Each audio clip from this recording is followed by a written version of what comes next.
तुम्ही पाहत आहात MCN न्यूज मराठी।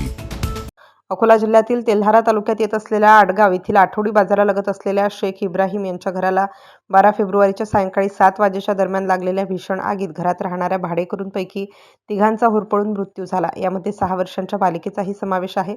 या भीषण आगीमध्ये स्वरा प्रभुदास सोळंके वय 6 वर्ष, अनिल उकरडा चव्हाण वय 27 वर्ष आणि रत्ना उकरडा चव्हाण वय 55 वर्ष हे तिघे गंभीररित्या भाजल्या गेले होते।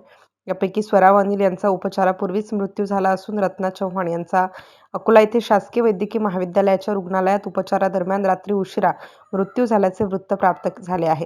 या दुर्घटनेमध्ये मृत्युमुखी पडलेली 6 वर्षाची स्वरा ही रत्ना चव्हाण यांच्या मुलीची मुलगी असून ती अमरावती जिल्ह्यातील टाकरखेड संभू येथील रहिवासी आहे।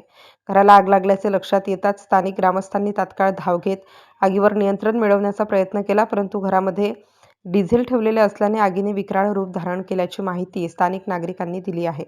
दरम्यान या आगीमध्ये गंभीररित्या जखमी झालेल्यांना स्थानिक प्राथमिक आरोग्य केंद्रात उपचारासाठी दाखल करण्यात आलं, मात्र या ठिकाणी वैद्यकीय कर्मचारी अनुपस्थित असल्याने प्राथमिक उपचार होऊ शकले नाही। त्यामुळे सर्व जखमींना अकोट येथे उपचारासाठी हलवण्यात आले होते। ही आग नेमकी कशामुळे लागली याचे कारण अद्याप स्पष्ट झाले नसून या घटनेची माहिती मिळताच उपविभागीय पोलीस अधिकारी निखिल पाटील, तहसीलदार महेश रामगुंडे, ठाणेदार गजानन राठोड, उपनिरीक्षक गिलबिले, तलाठी देशमुख, पोलीस पाटील हागे यांच्यासह पोलीस विभागाच्या फॉरेन्सिक पथकाची व्हॅन सुद्धा घटनास्थळी दाखल झाली होती।